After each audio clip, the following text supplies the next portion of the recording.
আপনার পুত্রে যে বিদেশ পাঠাইছেন কত লাখ টাকা সুদি কইরা, এই সুদটি টানতে টানতে আমাকে 2 বছর গেল গা।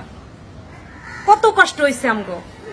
আর অহন যে কয়টা টাকা পাঠাইতেছে এই কয়টা টাকা যদি আমরা সবাই মিলে ভাঙ্গা চুরা খায় শেষ করে লাই, তাহলে হ্যাঁ দেশে কি পাইবো, কোনো জমান তো থাকতো না। মানছে বই দিয়ে কত মার্কেট করে কেনাকাটা করে, তুমি তো কিছুই করো না। আম্মা সবাই কি এক হয়? ধরেন হঠাৎ করে আপনার পুত্রের হেন চাকরি গেল গা, যদি দেশে পড়ে তখন কি বা চলবো আমরা সংসার?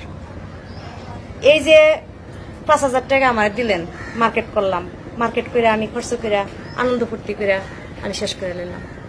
আপনি কি জানেন আপনার পুত্র কত কষ্ট করে পয়সা কামাই করে, শরীরের রক্ত পানি করে পয়সা কামাই করে। আমরা যদি এই পয়সাটি উড়াই এলাই তাহলে কি চলবো আম্মা?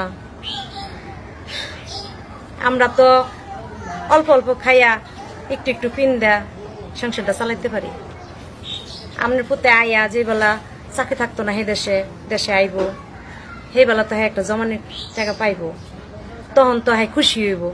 আর যদি সব আমরা খরচ করে লাই তাহলে তার মনটা কিরম খারাপ হইব। মা তুমি তো ভালো কথা কইছো মা। আম্মা ভাবি কিন্তু কথাটা ঠিকই কইছে। আসলেই তো এই যে বাই বিদেশ থেকে এত কষ্ট করে টাকা পয়সা পাঠাইতেছে, আর আমরা এই সাধারণ কাপড় চোপড় কসমেটিকের লেগে সারা টাকা পয়সা নষ্ট করে লাইতেছি। আমার ভাই বিদেশ থেকে কত কষ্ট করে